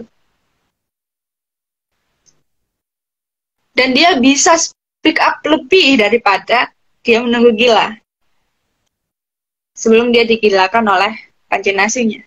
Kupikir kayak gitu kalau di naskah itu. Nah, Pancinasi adalah perihal cukup dan tidak cukup. Tadi kayak Intan sempat ngomong juga ya bahwa di C ini gitu, katakanlah ngomong Pancinasi itu di semua orang gitu ya, kayak semua orang bukan perempuan aja kita akan membutuhkan Pancinasi gitu ya. Laki-laki pun meskipun nggak bisa masak juga butuh magicom untuk makan gitu ya, bisa dapat nasi gitu. Perihal cukup dan tidak cukup. Kalau C, maka tadi aku yang bilang gitu bahwa naskah ini adalah tentang ideologi nasi, Pancinasi. Dia tidak membahas, dia melebihi beyond bahwa nasi ini adalah kebutuhan biologis manusia. Ketika dia selesai pada nasi adalah kebutuhan biologis manusia, kenyang, batasannya kenyang, bukan kemakmuran, tapi kenyang, dia akan berhenti. Jelas. Kalau dia batasannya adalah karena makan itu adalah biologis banget dan itu esensial bagi manusia. Tapi ketika makan itu, ketika nasi itu perihal cukup dan tidak cukup menjadi satu bentuk value sama dengan kemiskinan atau kekayaan atau kemakmuran, itu kan kita tidak bisa ukur. Itu makna yang itu definisi orang berbeda-beda ngomongin. Aku nggak miskin kok, sekalipun bayaranku cuma 1.500.000 per bulan, aku bisa makan sekali sehari dengan nasi bungkus dan aku bahagia dan aku makmur. Tubuhku secara esensial sudah terpenuhi. Sama dengan orang yang bayarannya 10 juta per bulan, dia bisa makan, kebutuhannya tercukupi, tapi dia bilang dia tidak makmur. Maka ketika kita melihat Pancinasi sebagai konsep, sama seperti kecantikan, sama seperti bagaimana laki-laki harus menjadi tangguh dan perkasa, harus menjadi kepala keluarga, harus menjadi orang yang bisa bekerja dan lain sebagainya. Ya, kita akan membawa konsep itu lebih tinggi daripada apa yang kita sendiri butuhin. Demi, andai kata demi Pancinasi. Padahal kita bisa. Katakanlah bayarannya segitu tadi ya, dia bisa makan gitu. Katakanlah bayaran dia nggak banyak gitu. Kalau keluar dari Pak Dahlan, dia cuma dapat katakanlah 2 juta gitu. Ya, yang tubuhnya akan secara alami dia akan merespon itu kan esensial banget karena kebutuhan makan tuh. Tapi ketika ketika kebutuhan makan itu dijadikan value, maka ya tadi dia akan makan kebingungan sendiri nih, tokohnya kebingungan sendiri atas Pancinasi. Pancinasi ini sebagai simbol konsep, atau Pancinasi ini sebagai kebutuhan makan, atau kemiskinan, atau dia tidak bisa makan. Nah, kemiskinan masih value gitu ya. Apa dia tidak bisa makan? Nah, bener nggak sih Mbak Intan kayak gitu nggak sih? Kayak kalau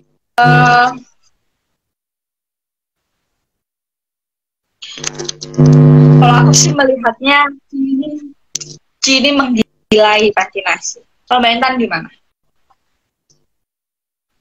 Kalau aku misalnya ada tadi kan ada mau komentar tentang dua tadi ya, yang relasi antara Ci dan Pak Dahlan sama yang tentang Pancinasi itu ya. Yang menurutku Ci dan Pak Dahlan itu gini, aku melihat ya sebagai seorang manusia, Ci itu sebenarnya kul kur ini Ci itu sebenarnya nggak nggak benar-benar tahu gitu loh apa yang dia cari sebenarnya, karena dia kekeh ngomong aku butuh Pancinasi misalnya kayak gitu, tapi dia toh tertarik juga dengan iming-iming untuk kuliah kayak gitu kan. Nah sebenarnya dia tuh jadi kayak bingung gitu loh lah, Pak Dahlan ini kayak ngelihat ini adalah kesempatan yang bisa dia manfaatkan gitu, kayak perempuan lewung ketemu buaya buntung gitu loh. Kayak gitu. Ya.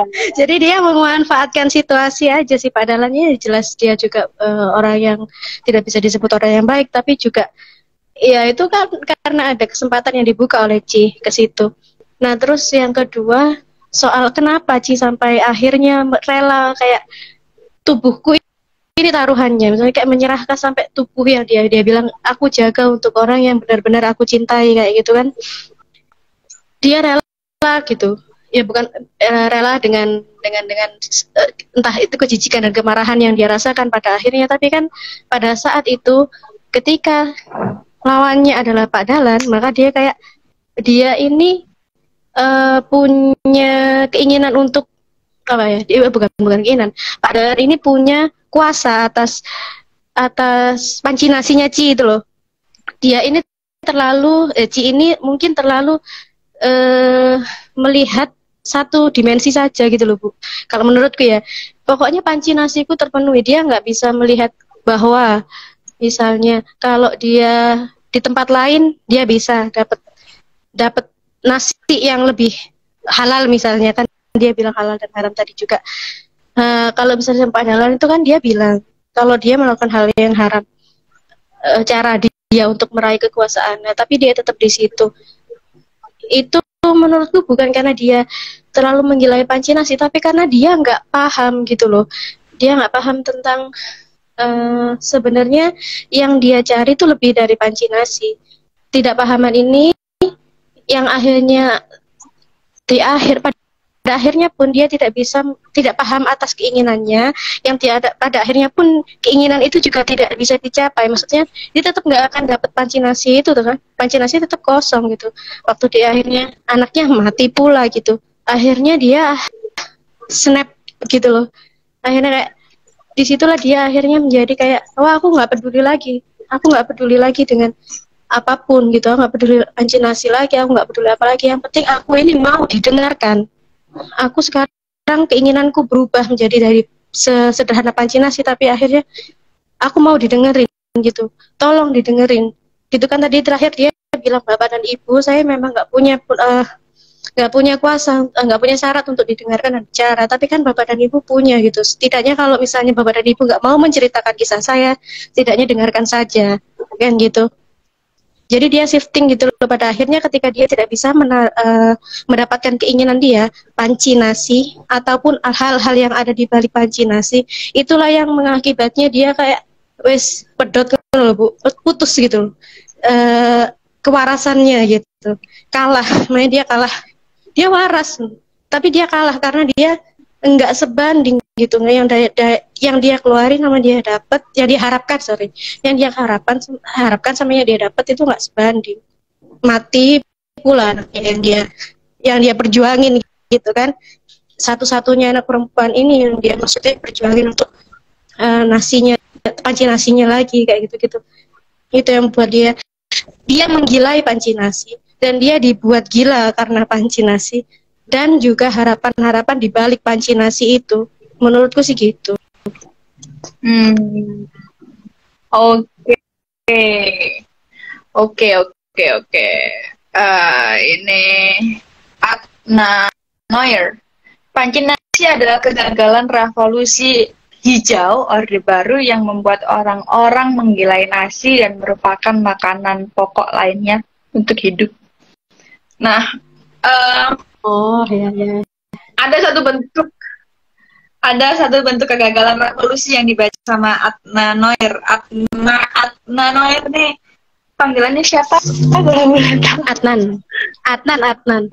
Adnan itu, hai Adnan. Hai Adnan. Oh, Adnan, oke Adnan. Kegagalan revolusi. Ini ada satu bentuk kegagalan revolusi. Jadi ada satu upaya idealisme begitu ya, yang kemudian dibaca sebagai sebuah kegagalan. Bagaimanapun revolusi terjadi atas konstruksi idealisme massa yang bergerak, maupun bergerak itu mau digerakkan atau bergerak sendiri. Nah, dibaca oleh ini bukan Adnan Gapus kan? Iya, Adnan Gapus. Adnan Pakar Sajen. Oh, Adnan Gapus. Oh, bukan, Adnan Pakar Sajen. Oh, oke. Halo Adnan, salam kenal. Nah, jadi memang ada satu bentuk ada satu bentuk ideologi besar begitu yang aku baca. Ideologi besar yang kemudian itu sampai hari ini pun menetes kental seperti darah gitu dalam pola pikir masyarakat kita, masyarakat manapun gue pikir ya, yang berhubungan dengan makanan pokok, katakan makanan pokoknya bisa apapun gitu. Tapi ketika dia berhubungan itu gitu dan melekatkan itu pada satu konsep ideologi massa, melekat lebih kental seperti dari darah gitu dalam struktur pemahaman hereditary kita gitu. Seperti yang terjadi di Ci gitu. Dari awal Ci sudah tahu bahwa yang dia prioritaskan harus di rumah adalah panjenasinya dulu gitu. Mungkin dia melihat bahwa ternyata di rumahnya dia pun seperti itu, tidak ada prioritas untuk pendidikan, katakanlah. Maksud saya revolusi hijau, modernisasi alat pertanian dan penyeragaman makanan pokok melalui nasi. Ya, aku paham maksudnya. Maka dari itu gitu. Akhirnya kan kalau itu pun diambil saja satu konteksnya nasi gitu. Kalau kita orang Indonesia gitu.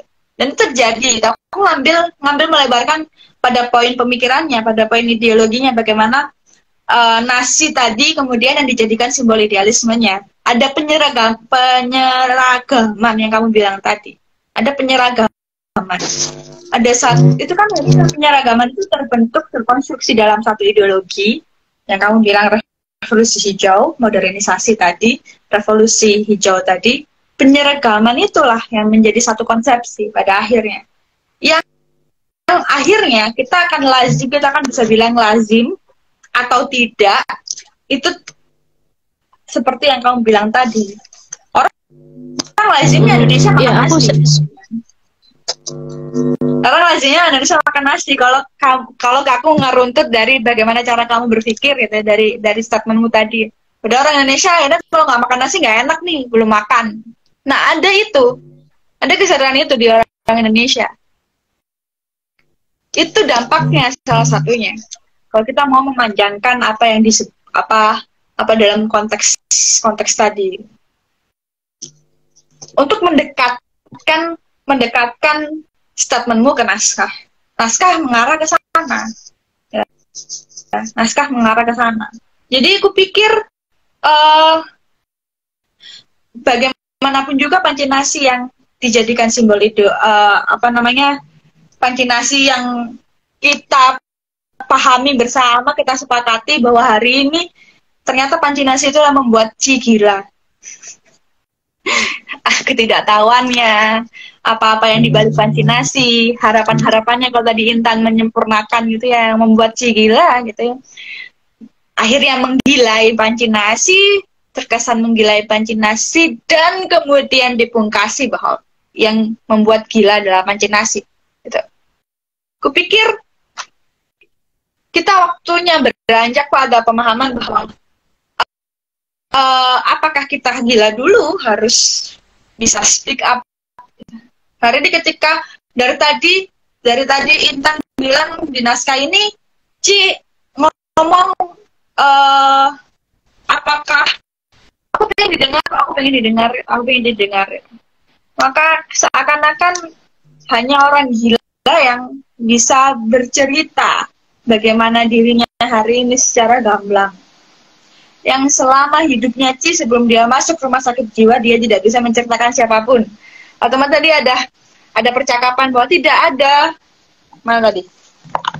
Tidak ada orang yang bertanya kenapa saya ada di rumah sakit jiwa, keputusannya Pak Dahlan, atau bersikeras mengungkapkannya. Karena dia mungkin nggak pernah bercerita pada orang lain. Kalaupun dia bercerita, dia tidak tahu harus menceritakannya seperti apa. Mungkin dia bercerita, aku ya akhirnya punya anak gitu. But who? Dan bagaimana? Nggak ada. Dan baru ini kan akhirnya berstatement ketika dia gila. Nah, situ ya teman-teman. Hari ini naskahnya merujuk pada waras kok kalah gitu. Maka seharusnya waras harus menang. Orang yang speak up itu kalau kita di naskah gitu ya. Kalau kita merujuk ke naskah bahwa kemenangan kegilaannya ini harusnya bisa menjadi kemenangan bagi dia untuk bisa speak up pada akhirnya. Sekalipun labelnya adalah label kegilaan. Karena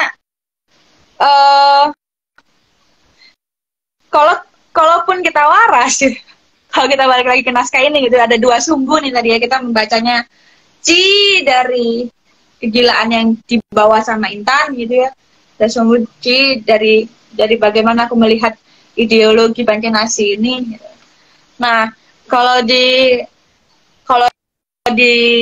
tajuk gitu, waras kok kalah. Kalau kita waras pada awalnya, gitu, kalau kita mendaku kita waras, kita tidak akan kalah oleh Banjarnasi. Sekian ya teman-teman, kupikir seperti itu. Dan apakah, aku balikin lagi ke statementnya Intan, apakah kita harus menunggu gila untuk bisa speak up, untuk bisa memperoleh kemenangan kita? Apa kita harus menunggu gila dulu untuk kita? Maka waras kok kalah. Tajuk hari ini seperti itu. Oke gitu ya teman-teman ya. Terima kasih udah menemani selama hampir 2 jam ke depan, 2 jam ini gitu. Oh ya, ke belakang 2 jam ke belakang ini. Nah, jangan lupa bahwa minggu depan Dramatic Sunday break dulu untuk season pertama. Ini adalah last episode dari Dramatic Sunday season 1 yang kita akan break untuk kurang lebih dalam 1 bulan ke depan gitu. Nah, 1 bulan ke depan akan ada sajian dari drama dari Estetika, ya, Estetika Taut. Di Estetika Taut mungkin kita akan menemui beberapa diskusi-diskusi seperti ini lagi. Tapi untuk Dramatic Sunday season 2 kita akan mulai setelah Lebaran. Jadi mungkin sekitar 1 minggu ke depan gitu. Jadi tetap buat yang teman-teman yang pengen jadi readers atau pengen naskah lakonnya untuk dibacain di Dramatic Sunday, boleh DM Ading seperti biasa. Mungkin kedepannya juga kita akan kolaborasi dengan Estetika, dengan IG-nya Estetika, jadi lebih leluasa begitu untuk teman-teman memantau pergerakan Estetika, gitu ya, pergerakan ide ini. Nah, kita akan bertemu di ruang yang lebih terbuka, hijau. Apa sih? Itu sudah lebih terbuka, yang lebih bisa diakses oleh banyak orang. Jadi cukup sekian untuk teman-teman pengumuman dari Ading ya, pengumuman. Oke, makasih buat Mbak Intan, makasih buat Mbak Nurul Inaya yang udah mengizinkan naskahnya untuk dibawakan di Dramatic Sunday. Dan Mbak Intan juga, terima kasih. Terima kasih buat teman-teman yang udah stay tune dari awal sampai akhir. Makasih buat Rani, makasih buat Adnan, makasih yang udah komen tadi Mbak Hadayanawa. Kemudian Ading tutup dengan satu puisi.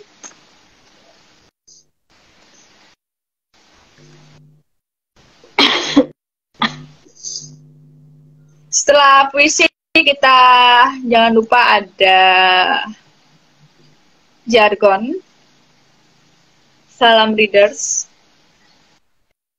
Ini puisi pertama di kumpulan puisi Ading. Cerita tentang penyihir bagian 1. Jadi nanti bagian 2-nya di Dramatic Sunday season 2 ya.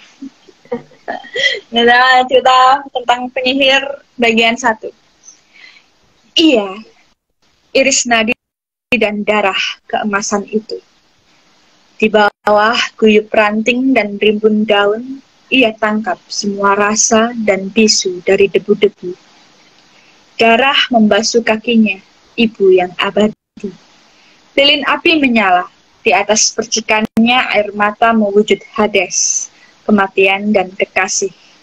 Langit dan matahari mencuri celah, di antara dingin dan basah lumut, darah menghangatkan tanah-tanah.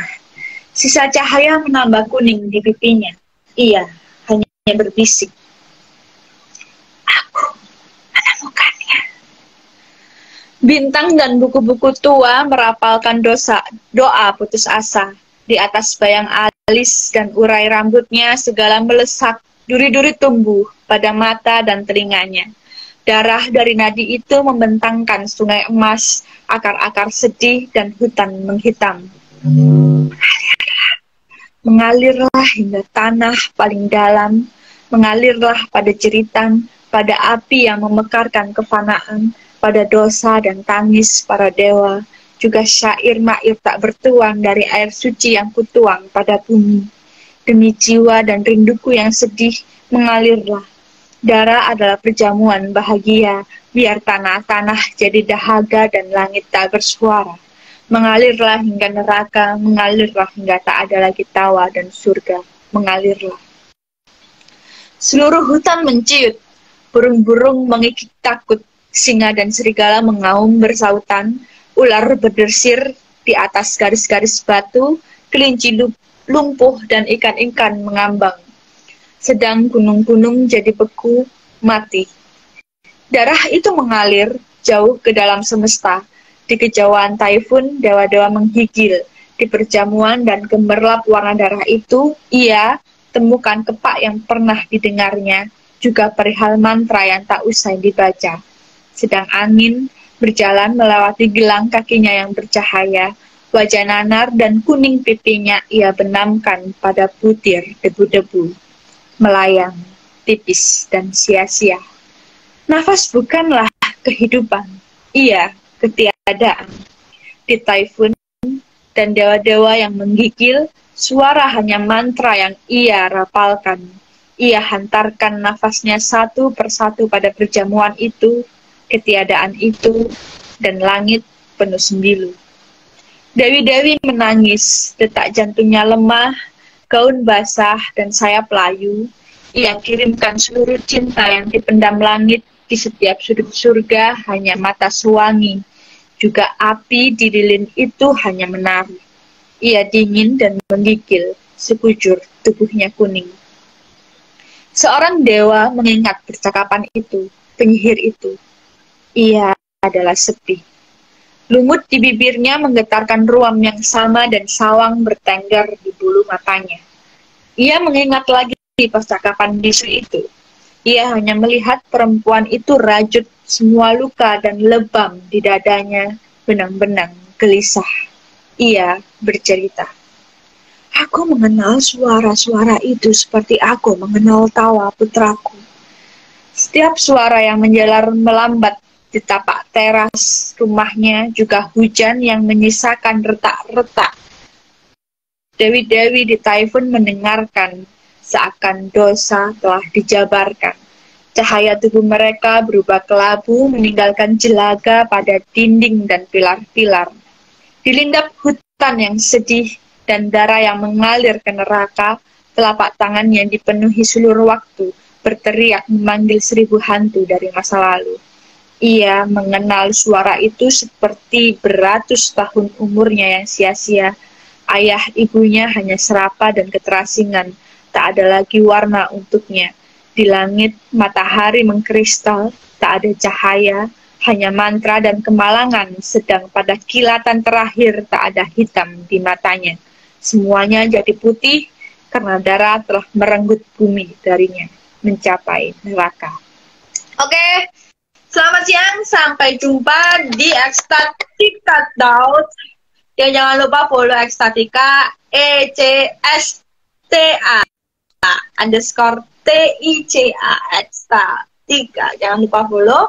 Nanti kita tiap minggu akan ada Ekstatika Taut di sana. Dan Dramatic Sunday episode season kedua juga akan ada di Ekstatika, di IG-nya Ekstatika. Jangan lupa tetap stay tune seperti biasa. Kali ini nggak di IG-nya Ading, di IG-nya Ekstatika.